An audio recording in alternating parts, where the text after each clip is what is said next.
आपका इस YouTube channel का स्वागत है और हमारा YouTube चैनल का नाम है जिस क्लासेस बाय निखिल शर्मा। तो आज हम स्टार्ट करने वाले 10th क्लास के बच्चों के लिए साइंस की एक स्पेशल क्लास, और इस क्लास में हम इलेक्ट्रिसिटी का एक चैप्टर को क्लियर करेंगे जो कि बोर्ड एग्जाम के हिसाब से बहुत ही इंपॉर्टेंट है। तो लेट्स स्टार्ट।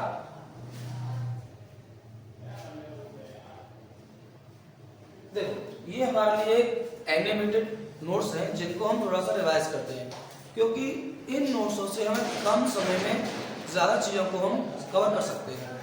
ये एनिमेटेड नोट्स वो नोट्स हैं जिनसे हम एक बार में इसका सारा रिवीजन कर सकते हैं, जो भी हमारे पास कंप्लीट नोट्स बना सकते हैं। Hand writing notes, hand writing notes के कंपेरिजन जो एनिमेटेड नोट्स हैं वो हमें जल्दी समझ में आते हैं, क्योंकि एनिमेटेड वीडियोस और एनिमेटेड नोट्स में कुछ चीज़ें ऐसी होती हैं जो कलरफुल इमेज, कलरफुल डायग्राम जो हमारे लिए बहुत ज़्यादा अट्रैक्टिव होते हैं।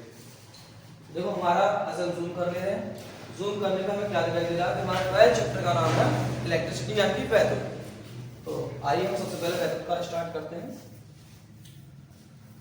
तो देखो हमारे स्क्रीन के सामने आप देखो, अब हमारा जो टॉपिक है वैद्युत आवेश। तो सबसे पहले हम वैद्युत आवेश को पढ़ते हैं बेसिक से। ये हमारे लिए बहुत इंपॉर्टेंट टॉपिक है। हम बेसिक से किस चीज को पढ़ेंगे तो आने वाले हमारे पर जो बड़े टॉपिक हैं, एडवांस टॉपिक है, वो हमारे बहुत अच्छे से आसानी से समझ में आ सकते हैं। देखो वैद्युत आवेश, आपको इस स्लाइड पे समझ में आ रहा है डायग्राम। वैद्युत आवेश क्या है? तो वैद्युत आवेश किसी भी पदार्थ का वह गुण, किसी भी पदार्थ का वह गुण जो वैद्युत तथा चुंबकीय प्रभाव उत्पन्न करता है या उसका अनुभव करता है, जिसे हम फील कर सकते हैं, जैसे एक्ट्रेशन और रिपल्सन। तो वैद्युत आवेश दो प्रकार के होते हैं, धनात्मक आवेश और ऋणात्मक आवेश। धन आवेश, धन आवेश और ऋण आवेश, टू टाइप्स के चार्ज हो गए हमारे पास, positive charge and negative charge. तो धन आवेश किसी कांच की छड़ को, किसी कांच की छड़ को जब रेशम के धागे से रगड़ा जाता है, जब किसी कांच की छड़ को रेशम के धागे से रगड़ा जाता है, इससे प्राप्त आवेश को, इससे प्राप्त आवेश को धन आवेश कहते हैं। धन आवेश, ऋण आवेश।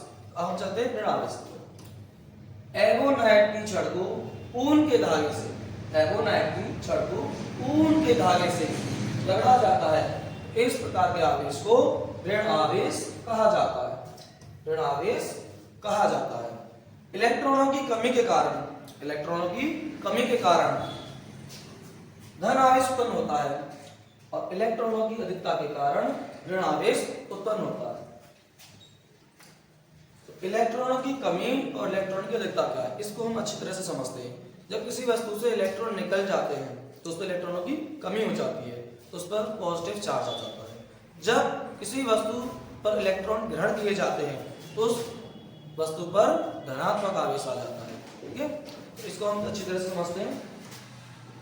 ऋण आवेश और वैद्युत आवेश, इसे हम शॉर्ट फॉर्म में समझ सकते हैं, इलेक्ट्रॉन की कमी और इलेक्ट्रॉनों की अधिकता। इलेक्ट्रॉनों की कमी और इलेक्ट्रॉनों की अधिकता को हम डायरेक्ट शो कर सकते हैं पॉजिटिव और नेगेटिव चार्ज से। तो कोई वस्तु हमारे पास पॉजिटिव है या नेगेटिव है। इसलिए इसमें एक और चीज है जिसे हम आज समझते हैं, स्थिर वैद्युत। जब कोई इलेक्ट्रॉन स्थिर है, जब कोई इलेक्ट्रॉन स्थिर है उसे हम स्थिर वैद्युत की कहते हैं, स्थिर वैद्युत की। और जब हमारा कोई इलेक्ट्रॉन गति कर रहा है, क्या कर रहा है, गति कर रहा है, मूव कर रहा है, तो हम कहते हैं गतिशील, गति इलेक्ट्रोडायनामिक, इलेक्ट्रोडायनामिक। धारा वैद्युत, अब हमारा कंसेप्ट आता है धारा वैद्युत। तो धारा वैद्युत या वैद्युत धारा, आवेश प्रवाह की दर को वैद्युत धारा कहते हैं। शॉर्ट वाली डेफिनेशन, आवेश प्रवाह की दर को वैद्युत धारा कहते हैं। जब विद्युत आवेश गति अवस्था में होता है इसे वैद्युत धारा कहते हैं। दूसरी डेफिनेशन, जब वैद्युत आवेश गति में होता है तो इसे वैद्युत धारा कहते हैं, यानी आवेश की गति की अवस्था को ही वैद्युत धारा कहते हैं। आवेश की गति की अवस्था को वैद्युत धारा कहते हैं। जब किसी चालक छड़ से वैद्युत आवेश बहता है तो हम कह सकते हैं उस चालक में वैद्युत धारा बह रही है, यानी हम किसी भी आवेश को या धारा को जब कह सकते हैं जब उसके चालक के अंदर आवेश प्रवाहित हो रहा है तो उसके अंदर कहेंगे धारा प्रवाहित हो रही है।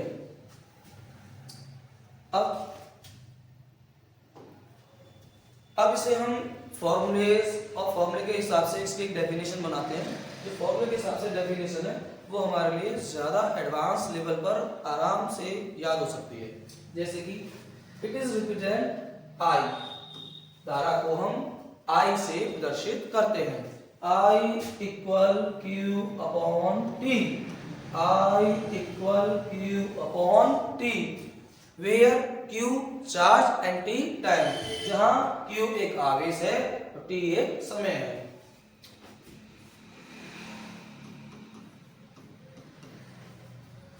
आई धारा की यूनिट हमारे पास होती है एम्पियर, धारा की यूनिट होती है एम्पियर, यानी करंट की यूनिट हमारी एम्पियर, धारा का मात्रक यानी कि एम्पियर। इसका हम एक दूसरा और मात्रक बना सकते हैं जो हम फॉर्मूले से लाएंगे। आवेश का मात्रक कूलाम, समय का मात्रक सेकंड। तो आवेश का मात्रक कूलाम, समय का मात्रक सेकंड, तो इसका हम एक और मात्रक बना सकते हैं कूलाम बटे सेकंड। अब इसकी जो डायमेंशन होती है वो 12th लेवल में हमारे पास आती है, 10th लेवल में कोई डायमेंशन नहीं पूछता है, इसलिए हम अपने बैक के पॉइंट पर आते हैं।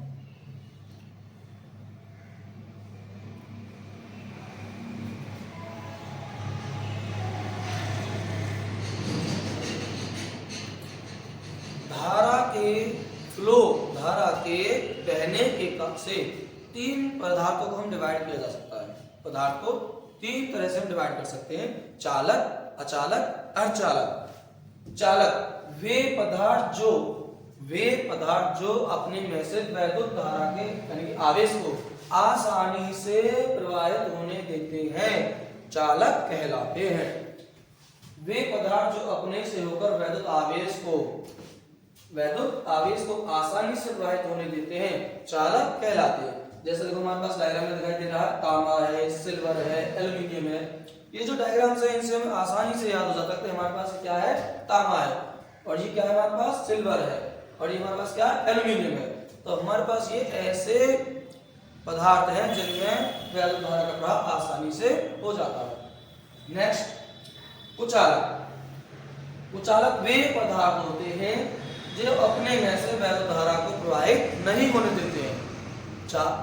कुचालक वे पदार्थ होते हैं जो अपने में से वैद्युत धारा को प्रवाहित नहीं होने देते हैं।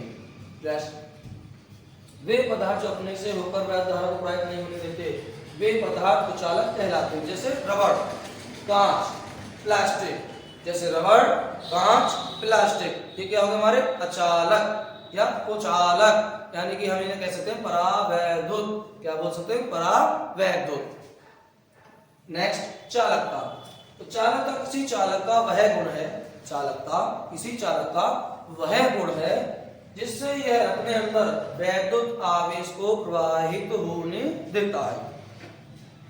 अर्धचालकता। अर्धचालकता किसी चालक में होने वाली वह घटना है जिसमें वह बहुत कम ताप पर बिल्कुल शून्य वैद्युत प्रतिरोध करता है। यानी कि जब वैद्युत प्रतिरोध शून्य होगा तो धारा अधिकतम प्रवाहित होगी। जब धारा अधिकतम प्रवाहित होगी यानी कि वहां पर वैद्युत प्रतिरोध बिल्कुल शून्य है ही नहीं। नेक्स्ट टॉपिक है हमारा कूलाम का नियम। तो कूलाम का नियम हमारा ऐसा टॉपिक है जो हमारे 12th लेवल में भी काम आता है। तो हमारे 12th लेवल में काम आएगा और उसे हम आसानी से यहाँ पर पढ़ लेंगे तो वहां भी आसानी से क्लियर हो जाएगा।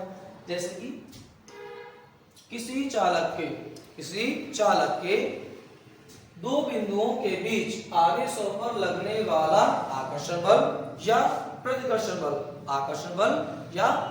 बल, उनके आवेशों के गुणनफल के समानुपाती,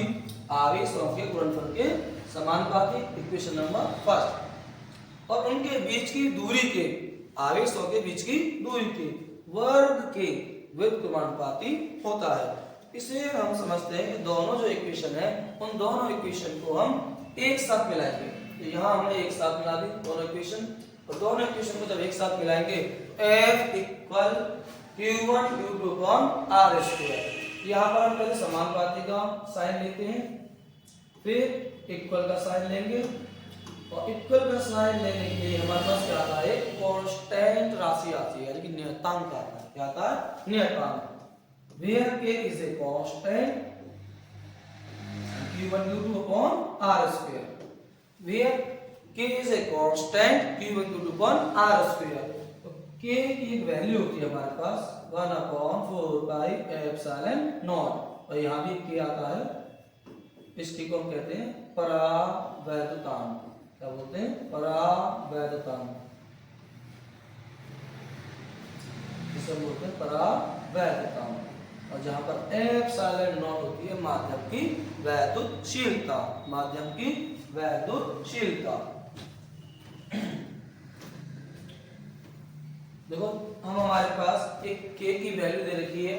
इस K की कंप्लीट जो वैल्यू होती है, जो हमने अभी अंक को लिखा है, उसकी कंप्लीट वैल्यू होती है 9 × 10⁹ 9 × 10⁹ newton metre square upon coulomb square. Newton metre square upon coulomb square. वैद्युत परपथ। नेक्स्ट टॉपिक हमारा वैद्युत परपथ यानी इलेक्ट्रिक सर्किट। वैद्युत परपथ क्या है? किसी वैद्युत धारा के सतत तथा बंद पथ को वैद्युत परिपथ कहते हैं। सतत कंटिन्यूअस, बंद क्लोज्ड।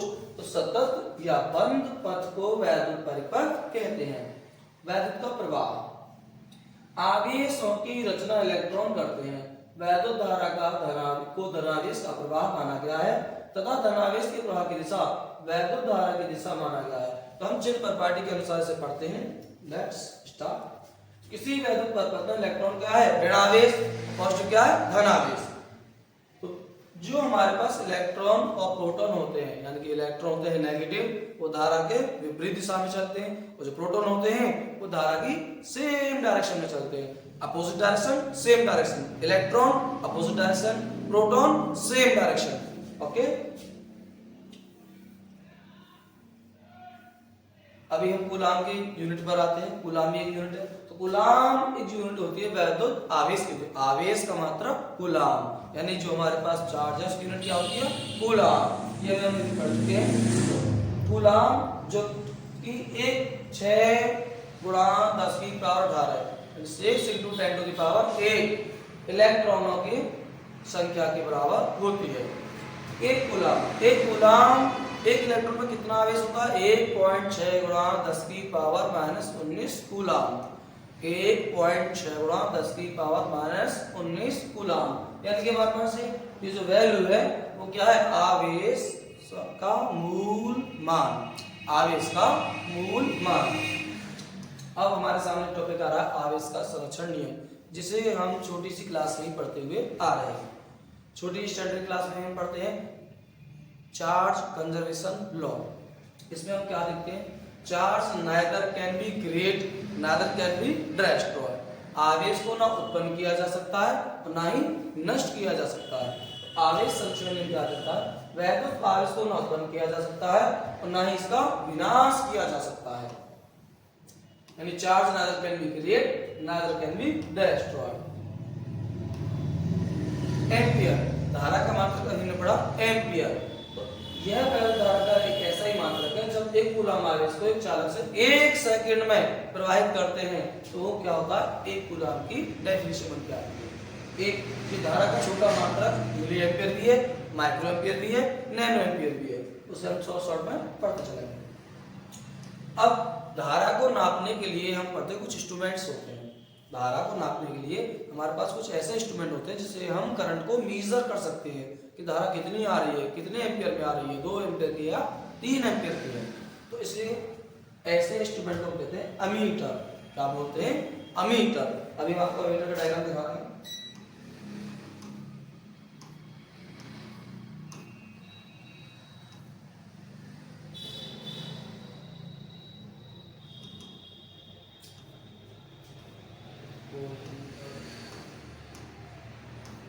अमीटर का डायग्राम नहीं हमारे पास में। वोल्टमीटर है और वोल्टमीटर को देखिए हम आगे हमारे पास अमीटर आएगा। आगे हम मीटर को देखेंगे। ये रहा। अमीटर में हमारे पास एक साइन होता है ए। अमीटर का साइन होता है हमारे पास ए। तो अमीटर की जो संरचना होती है वो इस टाइप से होती है। जैसे हम देखते हैं इसमें की ऐसी सुई होती है जो इसे ऊपर 10, 20, 30 हमारे पास कोई करंट 10 एम्पीयर की आ रही है तो ये 10 पर आ जाएगी, 20 एम्पीयर की आ रही है तो 20 पर आ जाएगी। तो ये हमारे पास है अमीटर। अपने टॉपिक पर आते हैं।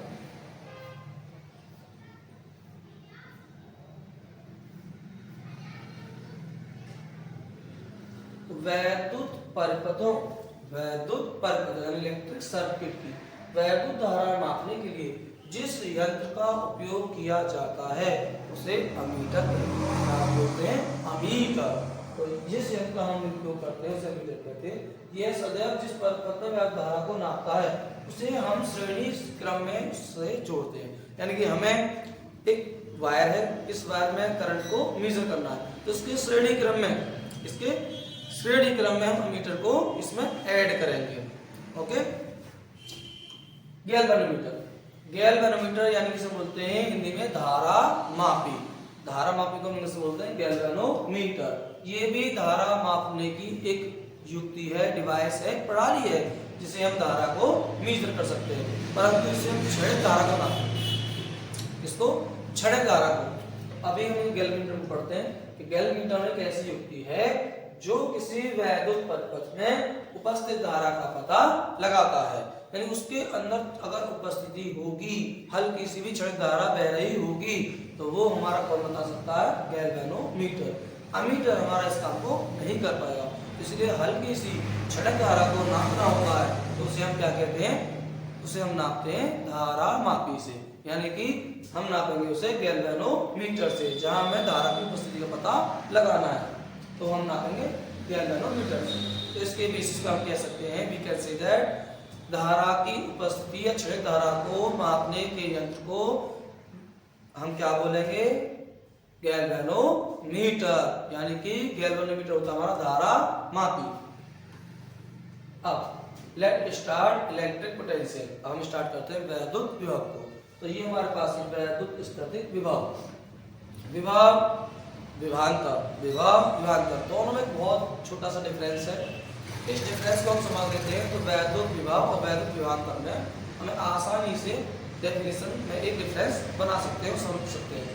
तो जैसे कि हमारे पास अगर विभव की डेफिनेशन पूछता है तो विभव है अनंत से, इससे अनंत से, इसलिए हम समझते हैं इसे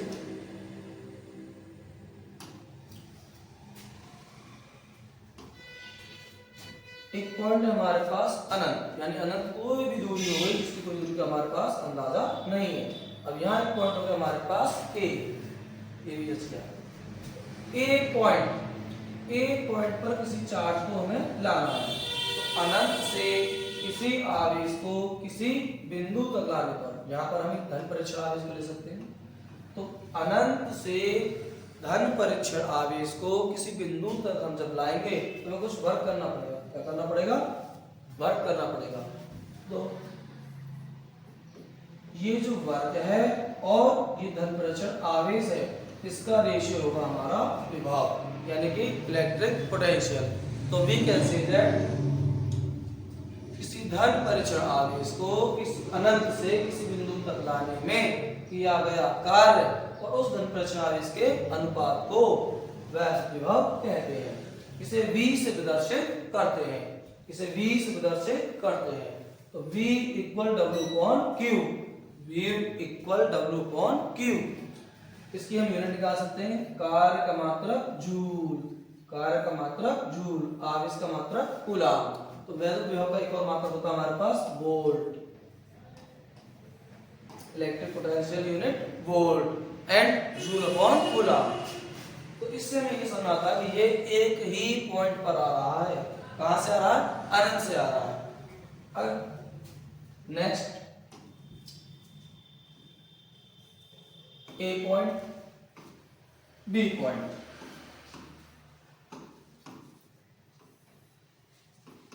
अब की बार धन परीक्षण आवेश हमारा एक बी पॉइंट पर रखा हुआ है, उसे हम एक पॉइंट पर लाएंगे। तो एक बिंदु आवेश से दूसरे बिंदु आवेश तक जब किसी धन परीक्षण आवेश को एक बिंदु से दूसरे बिंदु तक लाएंगे, उसमें ये कुछ कार्य करना पड़ेगा। एक बिंदु से दूसरे बिंदु तक लाने में किया गया कार्य तथा उस आवेश के अनुपात को वैद्युत विभवांतर कहते हैं। We can say that electric potential difference.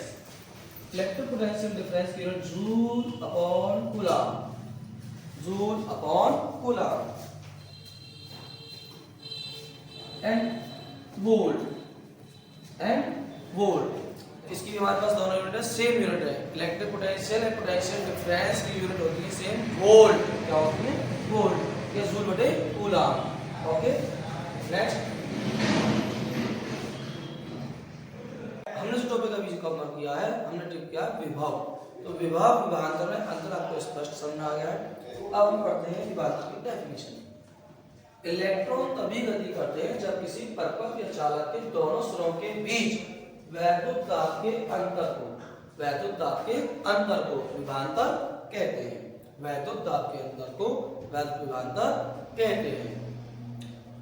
वैद्युत विभवांतर और विभव दोनों में एक अंतर हमने स्पष्ट किया कि एक बिंदु से दूसरे बिंदु या अनंत से एक बिंदु तक, अनंत से हम किसी बिंदु तक लाएंगे तो उसे हम कहते हैं विभव, और एक बिंदु से हम दूसरे बिंदु तक लाते हैं उसे कहते हैं विभवांतर। ठीक है, अब हमारा नेक्स्ट टॉपिक आता है। अब इस टॉपिक में हम देखेंगे सेल को। इस टॉपिक में हम देखते हैं सेल को। ठीक है,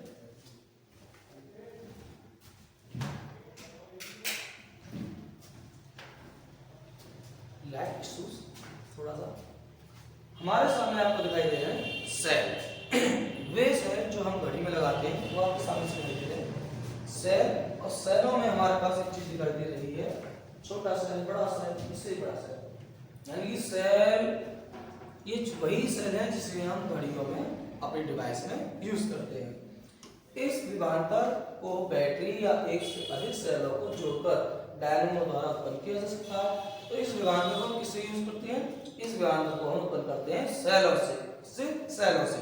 तो अब हमने जो इमेज हमारे सामने सेल है, इस सेल की इमेज हमारे माइंड में कैप्चर करेंगे। इस इमेज सेलों से हम क्या उत्पन्न कर सकते हैं? विभवांतर। क्या उत्पन्न कर सकते हैं? विभवांतर। किसी सेल के भीतर होने वाली रासायनिक अभिक्रिया सेल के टर्मिनल के बीच विभवांतर उत्पन्न कर देती है। ऐसा उस समय भी होता है जब सेल से कोई विद्युत धारा नहीं ली जाती। जब सेल को किसी चालक के परिपथ अवयवों से संयोजित करते हैं तो वह विभवांतर उस चालक के आवेश में गति ला देता है और वैद्युत धारा उत्पन्न हो जाती है।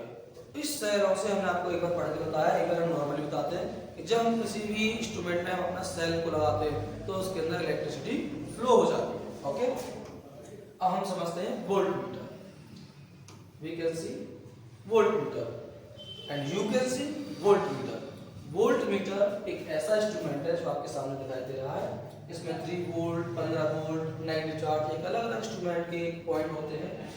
ये जो वोल्टेज जिसके अंदर ये लिखा होगा V, ये होगा हमारा वोल्टमीटर। इसी के सेम अगर लिखा होता I तो होता अमीटर। ये लिखा होगा A, I की जगह लिखा होगा A फॉर अमीटर। तो वोल्टमीटर एक ऐसा यंत्र है जिससे किसी चालक के दो सिरों के बीच विभवांतर उत्पन्न किया जाता है। दो सिरों के चालकों के बीच विभवांतर उत्पन्न किया जाता है। क्या कहलाएगा? वोल्टमीटर। तो वोल्टमीटर एक ऐसा यंत्र है जिससे किसी चालक के दो सिरों के बीच विभवांतर उत्पन्न किया जाता है। ओके, परिभाषा एक बार हम और से देख लेना है। विभवांतर की जो माप है, मेजरमेंट है, विभवांतर की माप एक मेजरमेंट एक यंत्र के द्वारा की जाती है जिसे क्या कहते हैं? वोल्टमीटर। जिसे हम क्या कहते हैं? वोल्टमीटर। जो आपके स्क्रीन पर दिखाई दे रहा है उसे हम कहेंगे वोल्टमीटर। अब यहाँ पर एक वोल्ट की परिभाषा को समझते हैं। एग्जाम के पॉइंट ऑफ व्यू से अगर हमसे पूछता है विभव की परिभाषा, विभवांतर की परिभाषा, हम नॉर्मली कंडीशन से लिख देंगे। अगर पूछता है एकांक रूप में, एकांक वाले के लिए हम लिखेंगे 1 वोल्ट विभवांतर, 1 वोल्ट विभव की परिभाषा। यदि किसी वैद्युत धारावाही चालक के दो बिंदुओं के बीच विभव है हमारा या विभवांतर है V, तो V इक्वल होता है W/Q। W की यूनिट होगी हमारे पास जूल। क्या हो गई? जूल। तो W हमारे पास एक यूनिट है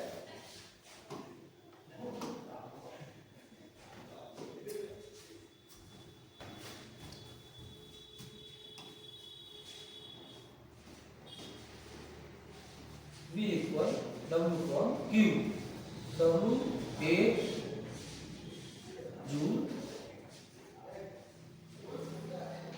Q एक कूलम, देन 1 वोल्ट। 1 वोल्ट की जो हमारी डेफिनेशन है वो 1 जूल कूलम और 1 जूल बटे 1 कूलम इक्वल 1 वोल्ट। यानी कि हम कह सकते हैं 1 वोल्ट विभवांतर उत्पन्न करने के लिए 1 जूल कार्य करना पड़ेगा 1 कूलम आवेश को लाने और ले जाने। ओके, वोल्ट मीटर का संयोजन। जब हम किसी वोल्ट मीटर को किसी भी इंस्ट्रूमेंट या किसी पर्पस से हम ऐड करते हैं, जोड़ते हैं, तो उसे हम समांतर क्रम में जोड़ेंगे। किस क्रम में जोड़ेंगे? समांतर क्रम में, तभी हम उसका विभवांतर का मापन कर सकते हैं। यानी वोल्ट मीटर को हमें अब यूज करना है तो उसे हम समांतर क्रम में यूज करेंगे। अभी हमने पढ़ा है एमीटर, एमीटर को हमने यूज किया था श्रेणी क्रम में, वोल्ट मीटर को हम यूज करेंगे समांतर क्रम में। ये हमारे पास एक स्टेबलाइजर दिखाई दे रहा है, एम्पियर आवर मीटर, यानी इसमें रीसेट और ये इसके जो आपको कीज दिखाई दे रहे हैं, ये सभी क्या है? स्टेबलाइजर का एक डिवाइस है। इस स्टेबलाइजर के हमें यूज करना है, तो ये एमीटर, वोल्ट मीटर इसी के लिए यूज किया जाता है। ठीक है, ओके। नेक्स्ट टॉपिक है हमारा सेल या बैटरी। सेल या बैटरी यह एक ऐसी युक्ति है या यह एक ऐसी डिवाइस है या यह एक ऐसी प्रणाली है जो किसी चालक के दो बिंदुओं के बीच विभवांतर को बनाए रखने में सहायता करती है। It is an electric device which is connected potential, which is connected flow of the potential, flow बनाए रखिए हमारे पोटेंशियल का। यानी कि सेल या एक बैटरी, तो यह एक ऐसी युक्ति है जो किसी चालक के दो बिंदुओं के बीच विभवांतर को बनाने रखने में सहायता करती है। तो क्या कहलाएगी? सेल या बैटरी। जैसा हम देख सकते हैं हमारे घरों में क्या यूज होता है? बैटरी, बड़ा वाला बैटरा, ट्यूबलर। तो ये हमारे पास छोटे छोटे सेल भी दिखाई दे रहे हैं और हमारे पास एक बड़ा बैटरी दिखाई दे रहा है। सेल एक ऐसी युक्ति है जो अपने अंदर एक संचित रासायनिक ऊर्जा का उपयोग कर किसी चालक के दो सिरों के बीच विभवांतर उत्पन्न कर सकती है। जैसे आवेशों की गति होती है, उसे बेहतर उत्पन्न करती है बैटरी। दो या दो से अधिक सेलों के संयोजन को बैटरी कहते हैं। दो या दो से अधिक सेलों के संयोजन को, जैसे हम देख पा रहे हैं उसके अंदर सेल नहीं है। जैसे पानी गर्म हो जाता है तो हम उसके अंदर एक वाटर डालते हैं, पानी हॉट वाटर की बोतल, तो ये बैटरी है जिसे हम अपने घरों में यूज करते हैं। ये बैटरी एक्साइड कंपनी का बैटरी जिसे हम अपने घरों में यूज करते हैं बैटरी बैकअप के लिए। तो ये एक बैटरी सबसे मोस्ट पावरफुल वेरी इंपॉर्टेंट एक टॉपिक आता है ओम का नियम, जिसे हम अच्छी तरह से आसानी से समझेंगे, जो हमारे लिए बोर्ड एग्जाम में आना एक डेफिनेट है, डेफिनेट पॉइंट ओम का नियम। इसे हम पहले अपनी लैंग्वेज में समझते हैं। जब किसी चालक, ये हमारे पास कोई एक चालक है और ये कोई वायर है, तो जब किसी चालक की भौतिक अवस्था है जैसे ताप, दाब और लंबाई में परिवर्तन, यानी इसकी लंबाई में कोई चेंज ना हो, जब किसी चालक तार की भौतिक अवस्थाएं जैसे ताप, दाब और लंबाई में परिवर्तन ना हो, तब उसमें फ्लो होने वाला पोटेंशियल, यानी उसमें प्रवाहित होने वाला विभवांतर, उसमें बहने वाली धारा I के समानुपाती होता है। तो उसे हम समझते हैं किसी धातु के तार में प्रवाहित होने वाली वैद्युत धारा उस तार के सिरों के विभवांतर के अनुपाती होती है। इसे हम दोनों तरफ से बोल सकते हैं यूनिडायरेक्शनल। इस नियम के अनुसार V समानुपाती I, V समानुपाती या फिर डायरेक्टली प्रोपोर्शनल, इसे हम अनुपाती भी कह सकते हैं। V समानुपाती I और V बराबर IR, जिसे हम देखते हैं V बराबर IR। V समानुपाती I and V बराबर IR। Where R is a constant, where R is a constant, जहां R एक नियतांक है जिसे हम प्रतिरोध कहते हैं। We can say that resistance, प्रतिरोध। इस आधार पर प्रतिरोध की डेफिनेशन बनाते हैं हम। जब किसी चालक तार के मार्ग में रुकावट उत्पन्न होती है, जब किसी चालक तार में धारा का फ्लो होता है उसके मार्ग में एक रुकावट उत्पन्न होती है। जब किसी चालक तार के मार्ग में एक रुकावट उत्पन्न होती है, कब? जब उसमें धारा का हम फ्लो कर रहे हैं। जब किसी चालक तार में धारा प्रवाहित होती है तो उसके मार्ग में एक अवरोध उत्पन्न होता है। क्या उत्पन्न होता है? अवरोध। उसे हम प्रतिरोध कहते हैं। प्रतिरोध चालक का वह गुण है जिससे वह अपने से होकर प्रवाहित होने वाली वैद्युत धारा का विरोध करता है। Oppose the current is called resistance। चालक के इस गुण को प्रतिरोध कहते हैं। ओम के नियम से प्रतिरोध यानी R बराबर V अपॉन I। प्रतिरोध का मतलब हो गया ओम। प्रतिरोध का हम क्या बनाएंगे? यूनिट ओम। जैसे हम बनाएंगे यूनिट बनाएंगे प्रतिरोध R equal V upon I। इसकी यूनिट होगी वोल्ट अपॉन एम्पियर। देखो रेजिस्टेंस की यूनिट होती है वोल्ट अपॉन एम्पियर और जो भी बताई थी ओम। क्या होगी? ओम। तो इसकी हमारे पास दो यूनिट है, वोल्ट अपॉन एम्पियर और ओम। अगर हम इसकी यूनिट बनाना चाहें इससे हम बहुत सारी यूनिट बना सकते हैं। जैसे कि वोल्ट को हमने ब्रेक किया joule upon coulomb upon ampere, joule बटे कूलम डैश एम्पियर। ये भी एक हमारी यूनिट बन गई किसकी? प्रतिरोध की। प्रतिरोध की हम 4 से 5, 5 से 6 और भी यूनिट बना सकते हैं फॉर्मूले wise. Okay,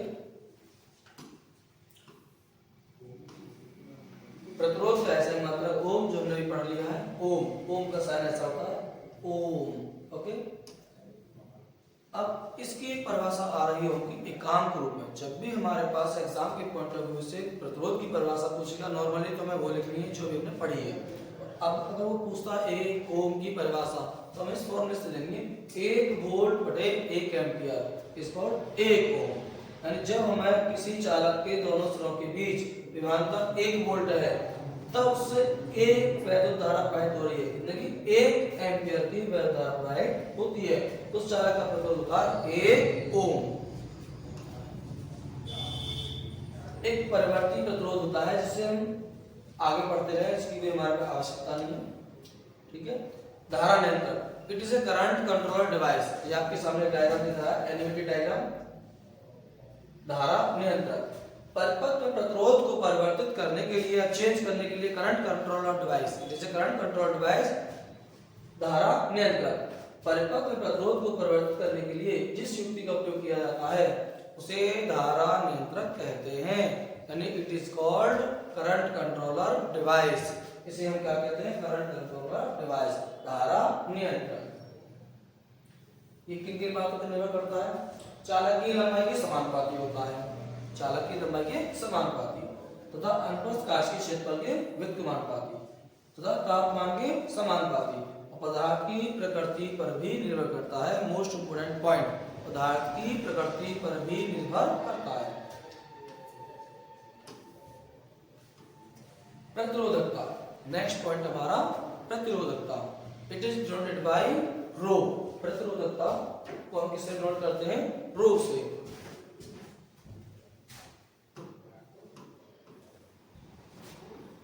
row equal R A upon L. Rho equal R A upon L. यानी रो क्या है हमारे पास? प्रतिरोधकता है। क्या है? प्रतिरोधकता, जिसे हम कहते हैं विशिष्ट प्रतिरोध। वी कैन से दैट विशिष्ट प्रतिरोध। विशिष्ट प्रतिरोध एक पदार्थ का अपना में प्रॉपर्टी होती है, एक गुण होता है। जैसे हम यहाँ पर समझते हैं 1 मीटर भुजा वाले घर के विद्युत फलकों से धारा गुजरने पर जो प्रतिरोध उत्पन्न होता है वह प्रतिरोधकता कहलाती है। It is denoted by rho. Rho equal R A upon L. Next, प्रतिरोधकता का ऐसे मात्रक होता है ohm dash metre. Ohm dash metre. अभी हमने इसके फॉर्मूले में पढ़ा है rho equal R A upon L. तो यहाँ पर लंबाई और क्षेत्रफल के साथ ही नहीं बदलता परंतु ताप से परिवर्तित हो जाता है। ये धातु व मिश्र धातुओं का प्रतिरोधकता एक रेंज होती है 10⁻⁻⁶ से 10⁻⁻⁶ तक। मिश्र धातुओं की प्रतिरोधकता उनकी अवयवी धातुओं से अधिक होती है। क्या होती है? अधिक होती है। तो ये इसके कुछ पॉइंट्स हैं। अब हम पढ़ते हैं श्रेणी क्रम एंड समांतर क्रम।